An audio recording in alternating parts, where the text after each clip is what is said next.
عورتوں کا حاضری آنا، عورتوں کو جو حاضری آتی ہے وہ کیسا ہے؟ مطلب وہ پوچھ رہے ہیں کہ یہ اس کی کیا حقیقت ہے؟ بھائی اس کی ایک تو یہ کہ بالکل حقیقت ہی نہیں ہے. بہت 90% تو وہ ہیں کہ جو ہے وہ سب فریب مکر دیکھی دیکھا. جب کوئی بات ہوتی ہے نا، جب خاص طور سے بہوؤں کو یہ یاد ہے کہ وہ ساس سے کوئی ٹینشن ہے یا شوہر سے کوئی بات منوانی ہے تو ان کو وہ حاضری آتی ہے معاذ اللہ، اور بزرگوں کا نام لیتے ہیں. ارے یہ بزرگ جنہوں نے زندگی بھر جو ہے وہ پردے کا حکم دیا، اور اب وہ عورتوں پر سوار ہوں گے معاذ اللہ. جب سوچنے کی بات ہے، سوچو اسے. کوئی معاذ اللہ کوئی غریب نواز کا نام لیتا ہے، کوئی غوث پاک کا نام لیتا ہے، کوئی امام حسین کا نام لیتا ہے، کوئی حیدر علی کا نام لیتا ہے. ان کی سواری آ گئی ہے، ان کو سواری نہیں ملتی ہے کہ ان پر سوار ہو گئے معاذ اللہ. یہ گالی دینا ہے ان بزرگوں کو، بے ادبی ہے ان کی شان میں.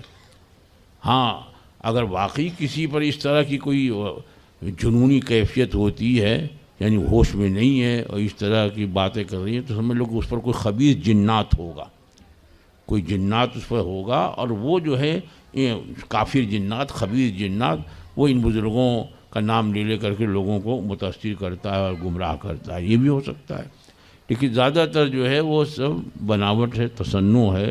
اس سے ان عورتوں کو، بچیوں کو پرہیز کرنا چاہیے. ورنہ دیکھا یہی کیا، ایک کو دیکھ کر کے دوسرے کو بھی حال آنے لگتا ہے. اور کچھ جگہ ہے مدار پر کوئی مجاور قسم کے، جاہل قسم کے، تو وہ لے کر کے اور اس کا بال پکڑ کر کے اور یہ بول اور یہ بول، اور حاضر ہوتا ہے کہ نہیں. تو کبھی اگربتی ناک میں گھسا دیتے ہیں، کبھی جو ہے موم بتی لگا دیتے ہیں. یہی سب ہوا کہ کیسے بھی جو ہے وہ جھومنے لگے. اور پھر جیسے دوسرے جھومتے ہیں، وہ جھومتے جھومتے وہ بھی سر پٹکنے لگے. تو معاذ اللہ رب العالمین، یہ بزرگوں کے نام پر تو اگر یہ لیتے ہیں تو قطعی جھوٹ ہے. یا تو اگر وہ ہوش واس میں تو نخرے کر رہی ہے، یا اگر واقعی وہ معذور ہے تو اس پر کوئی خبیث سوار ہوگا. خبیث یہ ہے جناتوں میں تو قوت ہوتی ہے کہ کسی پر سوار ہو جاتے ہیں اور اب وہ اس کی آواز میں وہی بولتے ہیں. ایسا بھی ہوتا ہے. تو اب وہ جھوٹ بولتے ہیں. یہ کافر خبیث جنات جو ہوتے ہیں وہ جھوٹ بولتے ہیں، آپس میں جھگڑے لگاتے ہیں. کوئی کہے گا بھئی اس پر کرتب ہے، فلاں نے کیا. اب ان کا نام لیں گے جو اس کے صحیح رشتہ دار ہوتے ہیں. ان بیچاروں کو خبر بھی نہیں، لیکن کہا نہیں نا، اس نے خود جو حاضری میں اگل دیا ہے کہ فلاں نے کیا. اب لوگ جھگڑا شروع آپس میں. بیٹا بھی اگر اس نام لے لیا اس نے اپنی ساس کا، تو بیٹا بھی ناراض ہو گیا، میری ماں ایسی ہی ہے، اپنی بہو کو چاہتی نہیں ہے، میری بیوی ایسا کر دیا. ارے معاذ اللہ، اس کو کیا پتہ ہے؟